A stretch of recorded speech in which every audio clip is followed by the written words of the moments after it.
Tuhan bersamamu. Dan bersama roh. Inilah Injil suci menurut Matius. Dimuliakanlah. Sekali peristiwa pergilah seorang dari 12 murid itu yang bernama Yudas Iskariot kepada imam-imam kepala. Ia berkata, "Apa yang hendak kamu berikan kepadaku supaya aku menyerahkan dia kepada kamu?" Mereka membayar 30 uang perak kepadanya. Dan mulai saat itu Yudas mencari kesempatan yang baik untuk menyerahkan Yesus. Pada hari pertama dari hari raya roti tak beragi, datanglah murid-murid Yesus kepadanya dan berkata, "Di manakah engkau kehendaki kami mempersiapkan perjamuan Paskah bagimu?" Jawab Yesus, "Pergilah ke kota, kepada si Anu, dan katakanlah kepadanya, beginilah pesan guru, waktuku hampir tiba, di dalam rumah mula aku mau merayakan Paskah bersama-sama dengan murid-muridku."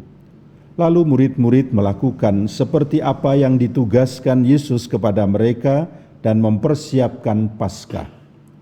Setelah hari malam, Yesus duduk makan bersama dengan ke-12 murid itu, dan ketika mereka sedang makan, ia berkata, "Aku berkata kepadamu, sesungguhnya seorang di antara kamu akan menyerahkan aku." Dan dengan hati yang sangat sedih, berkatalah mereka seorang demi seorang kepadanya, "Bukan aku ya Tuhan?"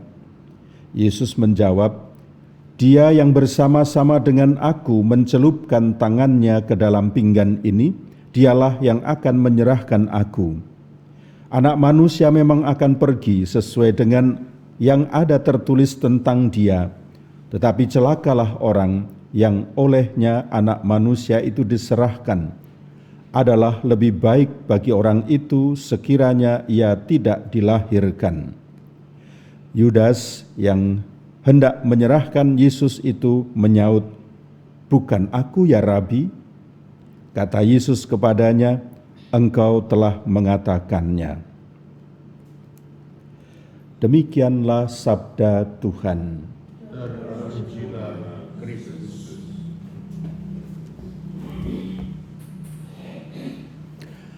Saudara-saudari yang terkasih dalam Tuhan kita Yesus Kristus, hari-hari ini hati, pikiran, dan olah rohani kita pada Minggu Suci ini diarahkan pada puncak misteri iman kita, yakni sengsara, wafat, dan kebangkitan Tuhan.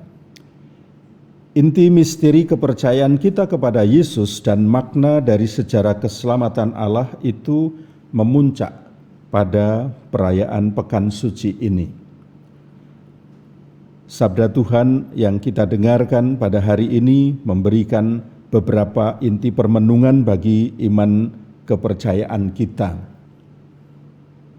Yang pertama, kita merenungkan bagaimana Yudas melakukan tawar-menawar untuk menyerahkan Yesus kepada para imam kepala. Yudas menjual Yesus kepada para imam itu dengan harga 30 uang perak.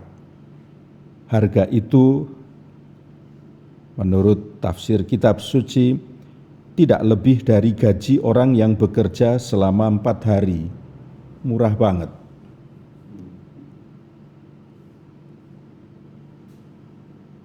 Yang kedua,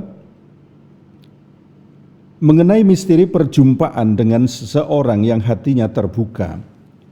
2 murid yang diutus oleh Yesus untuk mempersiapkan tempat pesta hanya dengan ancer-ancer dikatakan, "Pergilah ke kota," di mana kita enggak pernah mendapat penjelasan.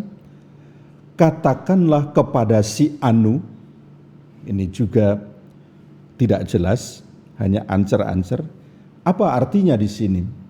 Artinya adalah bahwa di setiap keluarga ataupun di setiap tempat Yesus bisa menyelenggarakan perjamuan keselamatan bagi kita.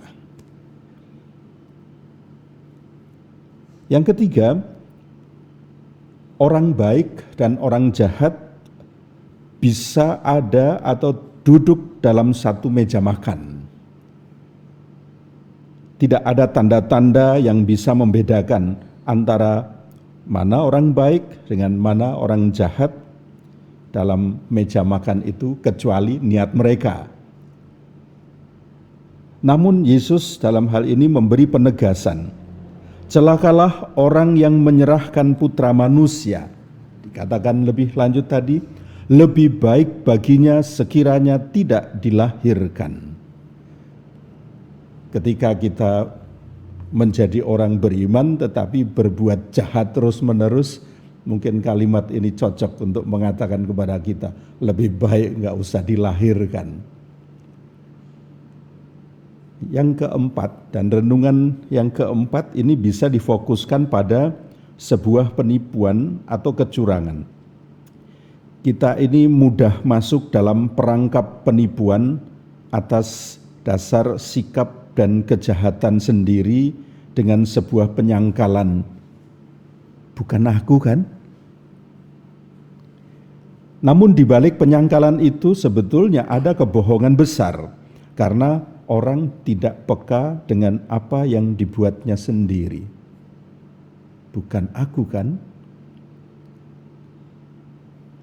Dengan renungan ini kita diajak sebetulnya melalui sabda Tuhan pada hari ini untuk merenungkan sikap kita di hadapan Tuhan. Bagaimana kita mengupayakan hidup yang semakin suci dan berkenan kepada Allah.